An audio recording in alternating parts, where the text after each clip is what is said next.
తెలుగువారి number 1 choice Telugu matrimony. ఈ పరిస్థితులను దాటుకొని మనం బయటపడాలి. మీరు నేను ఏకమవ్వాలి.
నందనా,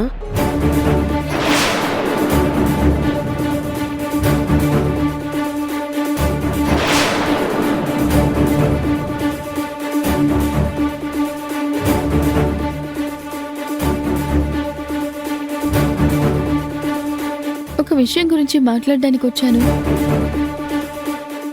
పడుకున్నారు కదా అని వెళ్ళిపోతున్నాను. Good night aunty. నందనా, ఒక్క నిమిషం చూడమ్మా. నందనా, నీకు రాహుల్కి మధ్య ఉన్న స్నేహం గురించి నేను అర్థం చేసుకోగలను. కానీ చుట్టూ ఉన్న ప్రపంచం కూడా నాలాగా అర్థం చేసుకోలేదు. మీ మధ్యనున్న బంధానికి వాళ్ళకిష్టం వచ్చిన పేరు పెడుతుంది. మీ స్నేహం మీద వాళ్ళు నమ్మిన నింద వేసేస్తారు.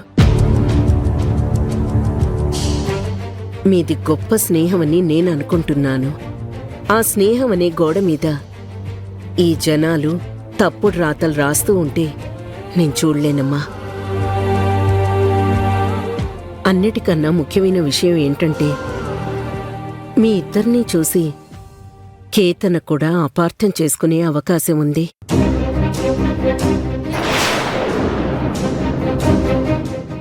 రాహుల్ జీవితంలోకి రాబోయే కేతన వాడి జీవితంలోకి ప్రవేశించకముందే అనుమానపు బీజాలు వేసుకుంటూ అడుగుపెట్టడం నాకిష్టం లేదమ్మా. చెప్పాలంటే ఇలాంటి సమయంలో నువ్వు కేతన ఒకే ఇంట్లో ఉండడం కూడా నాకు కొంచెం ఇబ్బందిగానే అనిపిస్తోంది. మీ ఆలోచనలో అర్థం ఉంది. మీ భయానికి కారణం ఉంది. అది నేను అర్థం చేసుకోగలను. అంటే అమ్మా, అది ఆంటీ, మీరు చెప్పింది నిజమే. రాహుల్ గారి జీవితంలోకి రాబోతున్న కేతనకి ఎలాంటి అనుమానాలు ఉండకూడదు. అనుమానాలతో రాహుల్ గారి జీవితంలోకి తను ప్రవేశిస్తే వాళ్ల మధ్య లేనిపోని అగాధాలు. మీరన్నట్టు నేను కేతన ఒకే ఇంట్లో ఉండటం కూడా కరెక్ట్ కాదు. కేతన ఇక్కడే ఉంటుంది కాబట్టి నేనే వెళ్తాను ఆంటీ.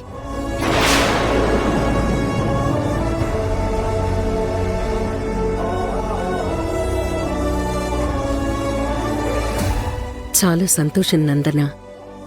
నువ్వు అర్థం చేసుకుంటావని నాకు తెలుసు. అపార్థం చేసుకోకుండా ఇంత త్వరగా నా మనసులో ఉన్న బాధ నీకు అర్థమవుతుందని నేను అనుకోలేదమ్మా. మీరేం భయపడకండి ఆంటీ.